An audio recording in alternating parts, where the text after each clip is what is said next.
I am an illustrator in 12-step recovery. I've been taking words from the earliest 12-step literature written in the 1930s by Bill Wilson.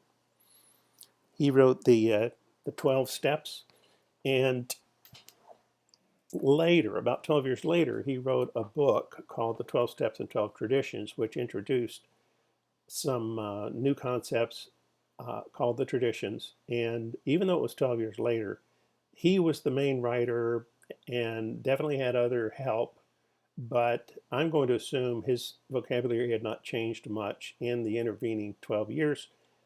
Besides, Webster's did not put out a new authoritative unabridged dictionary in the 1950s, so this was the most recent one in print.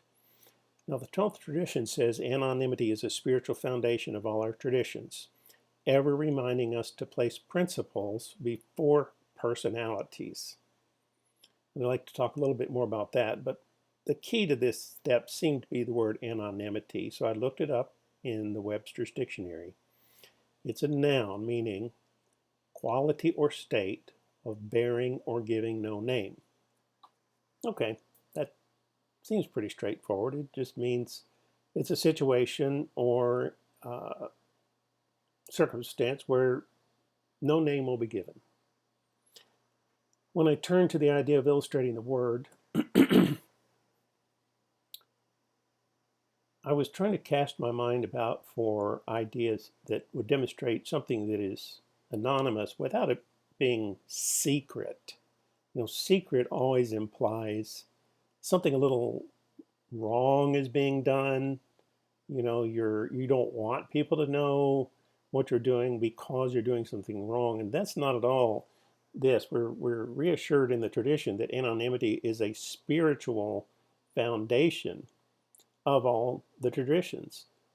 And so I remembered from my youth, when you go to the beach, everybody would get salt on their skin, and they would get out, and there would be public showers that usually had this awful cold water coming out of them, but it gave you the opportunity to hang up your towel, step inside, and rinse all that salt and sand off of your body.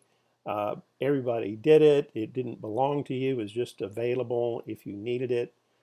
There was no secrecy involved. It's just where you go to wash the sand out of your hair and the salt off your skin. But it was private. It was private. And I just want to emphasize that to me was the part of it that resonated with this definition, the quality or state of bearing or giving no name. But people didn't know what you were doing in there, and they didn't need to know what you were doing in there. It was none of their business. You know what I mean? You're doing things that ordinarily you might do at home in the shower, but now you're doing it outdoors in a public place, so they've given you some privacy. And I believe that is the intent of this tradition.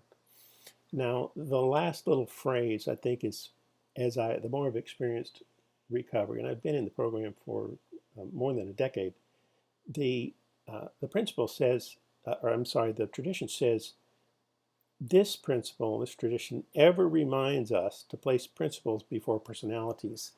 That's meaningful to me without having to look up the meanings of those words. Principles means right and wrong, true and false, private and public, safe and unsafe, respect and disrespect, considerate and inconsiderate. Those principles are more important to the welfare of the group and the people in the group than the particular personalities of whoever's in the group. So is this the mayor of New York City? Is this the governor of New Jersey? You know what? We don't know and we don't care, and it's none of our business. They are simply where they are, getting clean, and go get a life. You know, don't don't worry about it. So I believe that the nice thing about going to a 12-step meeting is the reassurance that you're going to be talking about the principles of things rather than just saying, oh, that's just you, it's your fault, you should have done things differently. No, that's not the kind of conversations I hear. You can always learn more at 12drawings.com. Thanks again for watching.